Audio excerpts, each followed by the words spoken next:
Amados, é tão bom podermos estudar a palavra de Deus através das Escrituras. E nós vamos hoje estar lendo o Evangelho de João a partir do capítulo 1, a partir do versículos de número 35 a 51. No dia seguinte, João estava ali novamente com dois dos seus discípulos. Quando viu Jesus passando, disse: "Vejam, é o Cordeiro de Deus." Ouvindo-o dizer isso, os dois discípulos seguiram a Jesus. Voltando-se e vendo Jesus que os dois o seguiam, perguntou-lhes: "O que vocês querem?" Eles disseram: "Rabi", que significa mestre, "onde estás hospedado?" Respondeu ele: "Venham e verão." Então foram.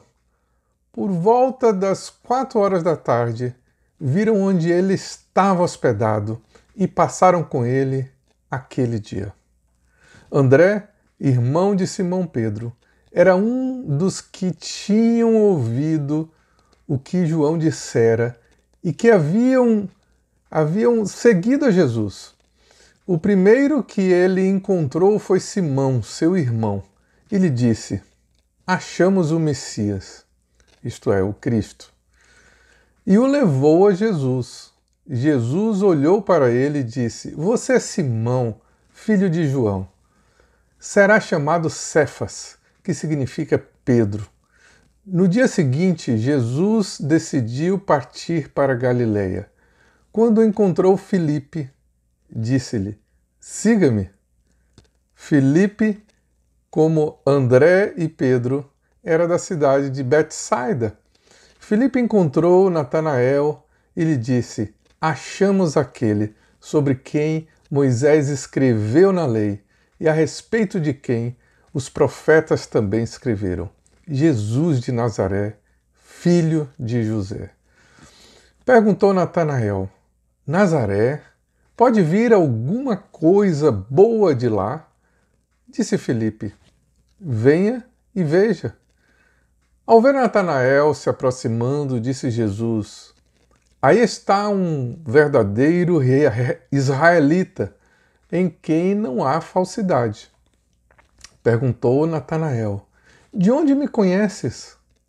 Jesus respondeu: "Eu o vi quando você ainda estava debaixo da figueira, antes de Filipe o chamar."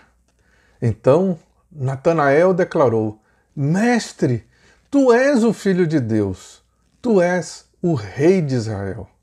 Jesus disse: "Você crê porque eu disse que o vi debaixo da figueira? Você verá coisas maiores do que essa." Então acrescentou: "Digo-lhes a verdade, vocês verão os céus abertos e os anjos de Deus subindo e descendo sobre o Filho do Homem." Que beleza, né?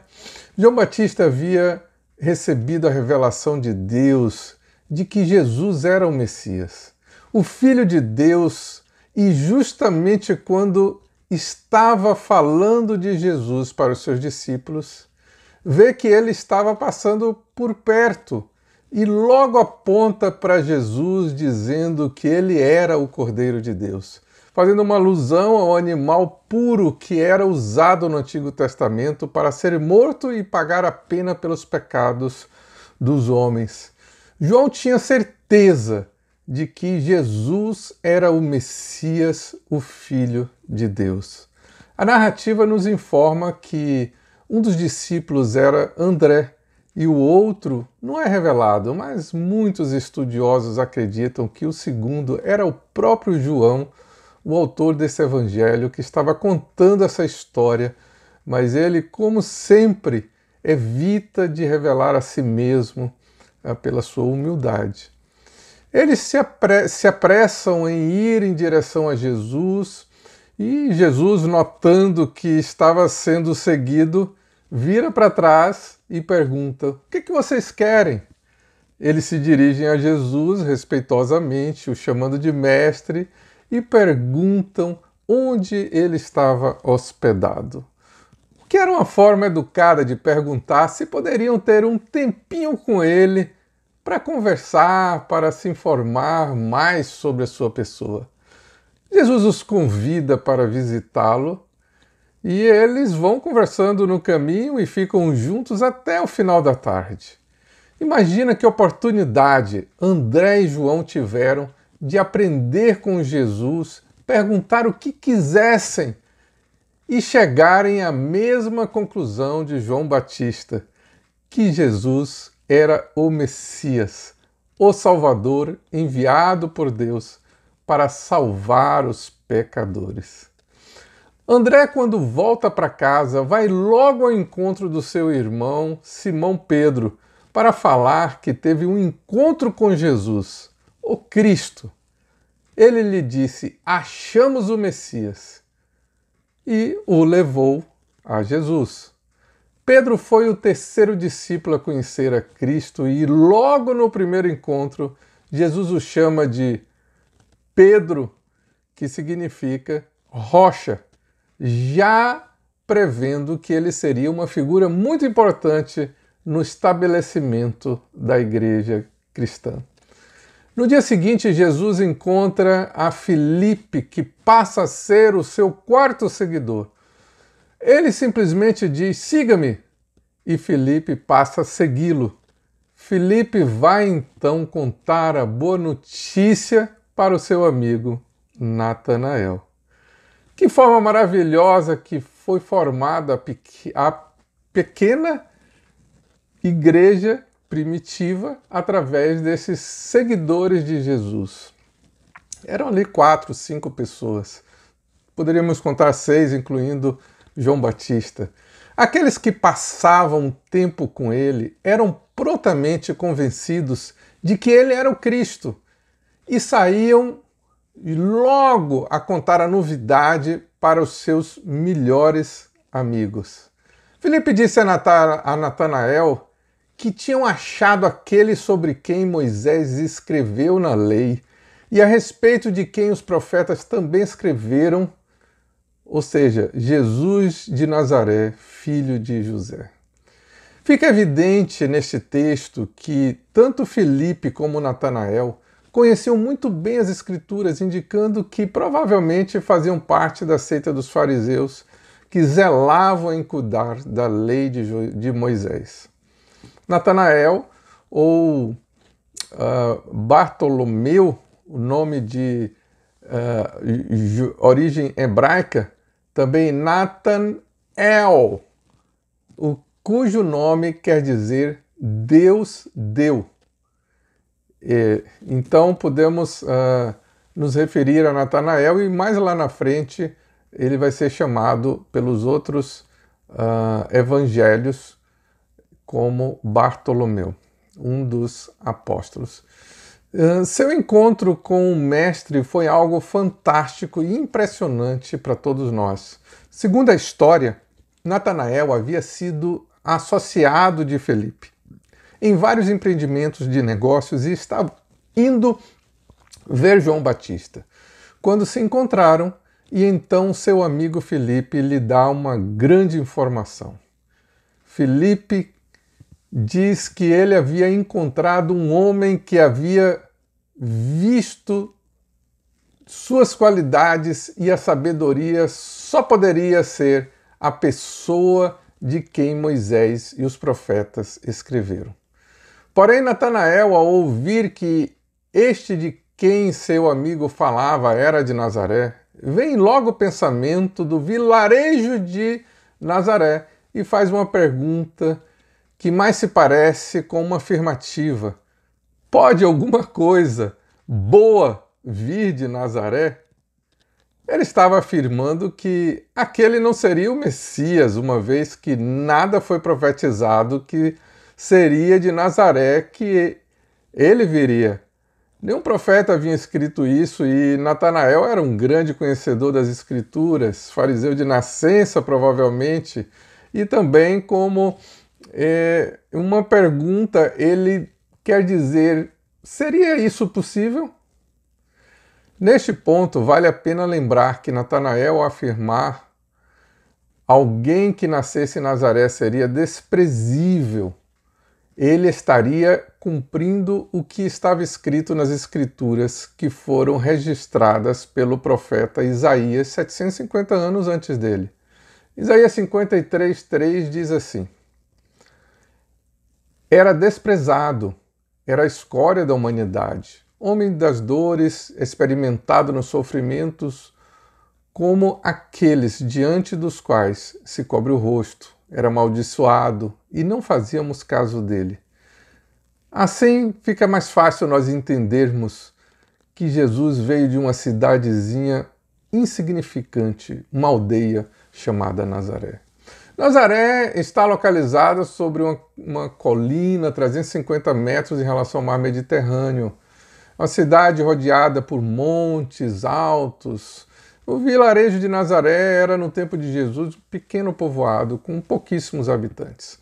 As casas eram compostas geralmente por uma única sala que eram ligadas a uma gruta escavada à mão devido à fragilidade das rochas do local. Os evangelhos nos fornecem poucas informações para sabermos mais sobre essa cidadezinha ou aldeia. Assim, diante dessa indagação intelectual de Natanael, seu amigo Filipe responde: vem e vê. Essa atitude de Filipe é um grande exemplo para nós quando estamos falando sobre Jesus para os incrédulos e eles começam a dizer palavras e jargões dos quais eles mesmos nem sabem qual é a base, mas começam a desprezar a Jesus. O melhor a fazer é apresentar Jesus diretamente a eles através das Escrituras. Pois uma vez que eles conheçam Jesus, certamente ficarão apaixonados por ele. Então, amigos, ambos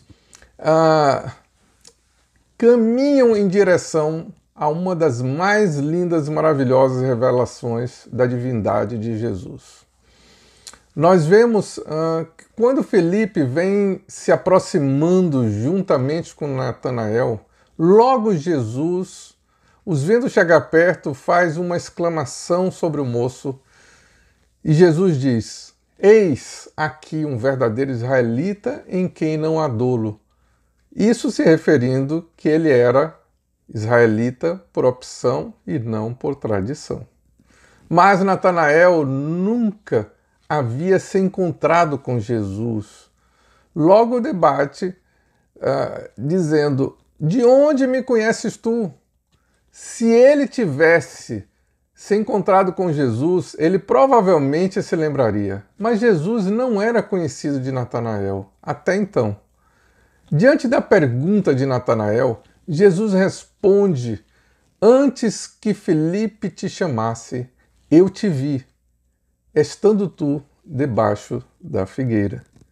Mas como Jesus teria visto Natanael embaixo da figueira, ou que figueira é esta que ele se refere? Quando teria visto Natanael naquele lugar? Visto que uma figueira era comum naqueles dias, pois se costumava ter uma plantada até mesmo nos fundos da casa. E se fosse esta figueira que Jesus estava se referindo, seria possível que Jesus estivesse na casa de Natanael sem que ele soubesse?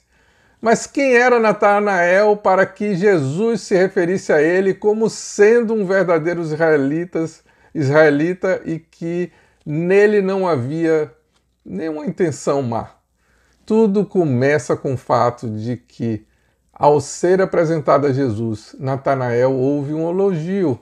Natanael é um israelita em que não há fingimento. Esse é o elogio que Jesus faz a seu respeito. Natanael nunca se encontrou com Jesus. Então, como Jesus pode afirmar isso dele? Jesus o viu debaixo da figueira. Natanael fica tão estupefato que se rende com 3 declarações de fé em Jesus. As casas dos israelitas eram de pouca luminosidade e também por causa das crianças e animais que eram criados em lugares muito barulhentos, os homens tementes iam meditar e orar debaixo das árvores, sendo embaixo da figueira a mais comum para essa finalidade. Talvez pela copa das árvores, da árvore da figueira. Assim, a figueira se tornou a árvore do conhecimento da Torá, onde estudavam, meditavam e oravam, segundo alguns estudiosos. Era a árvore do conhecimento da felicidade e da desgraça, porque era ali, embaixo de uma figueira, que os israelitas manifestavam seus sentimentos a Jeová. O que havia Natanael pensado debaixo da figueira? Teria ele orado pedindo a Deus para conhecer o Messias prometido?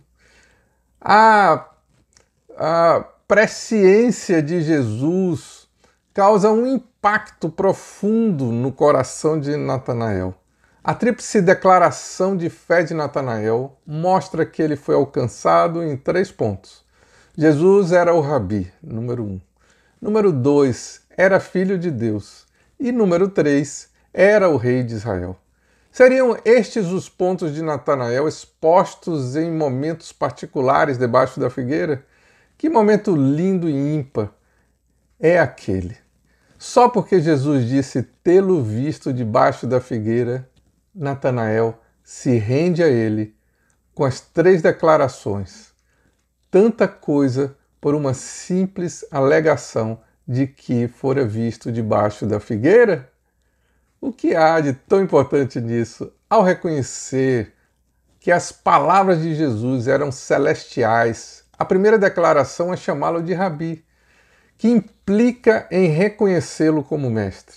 A segunda declaração foi chamá-lo de Filho de Deus, mostrando a paternidade e origem celestial de Jesus. E em terceiro lugar, é o de chamá-lo de Rei de Israel, indicando que Jesus era o rei esperado e profetizado por muitos profetas. Se a figueira era lugar de oração, quando Natanael orava, Jesus o vira. Como isto é muito confortador para nós. Quando oramos, Jesus nos vê. Ser discípulo exige algumas renúncias. O que caracteriza um verdadeiro discípulo de Jesus é a sua disposição para segui-lo, independente das circunstâncias. A chamada dos discípulos e a resposta imediata deles mostram como se dá a verdadeira conversão. O chamado de Jesus falou mais forte do que os projetos pessoais e familiares daqueles grupo de homens que foram seguindo a Jesus. Mateus mostra que os discípulos abandonaram suas profissões para seguir a Jesus, porém eles não abandonaram seus familiares por completo. Mas uma coisa é certa, todas as pessoas que se propõem a seguir Jesus terão que fazer algum tipo de renúncia e mudar o estilo de vida.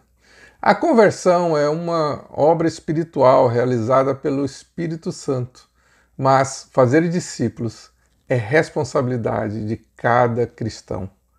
Essa era a estratégia de Jesus. As pessoas que ouviam e testemunhavam do poder de Deus eram estimuladas a propagar as boas novas em todos os lugares de forma simples e objetiva. Com isso, as conversões cresciam a cada dia por meio do discipulado.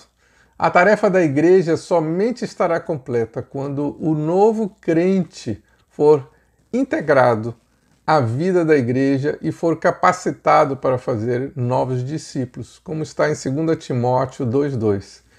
E as coisas que me ouviu dizer na presença de muitas testemunhas, confie a homens fiéis que sejam também capazes de ensinar a outros. Ou seja, nós somos ensinados e nós também ensinamos a outros. Você está ouvindo a maravilhosa história de Jesus através de João contada em seu Evangelho. Nesses versículos pode ver como Jesus começou a igreja chamando pessoas comuns como eu e como você para conhecê-lo e segui-lo e ser um dos seus seguidores. E nós vemos que estes que seguiram Jesus chamaram outros, que chamaram outros, que chamaram outros e que chamaram outros, repetidamente de uma forma exponencial, até um dia que alguém apresentou Jesus a Débora Neri. E ela apresentou Jesus, através dos evangelhos, a Sheila, minha esposa. E a minha esposa fez o mesmo apresentando o querido Salvador para mim e eu fui alcançado. E assim eu segui falando de Jesus para outras pessoas e faço até o dia de hoje. Quero deixar o convite para que você possa saber mais sobre Jesus, lendo, estudando a palavra de Deus, ouvindo como você está ouvindo hoje e meditando na sua santa palavra. E uma vez conhecendo a Jesus através da sua palavra, não perca tempo. Saia correndo para falar para os seus amigos que você conhece a Jesus, o Salvador. Que Deus os abençoe, em nome de Jesus. Amém.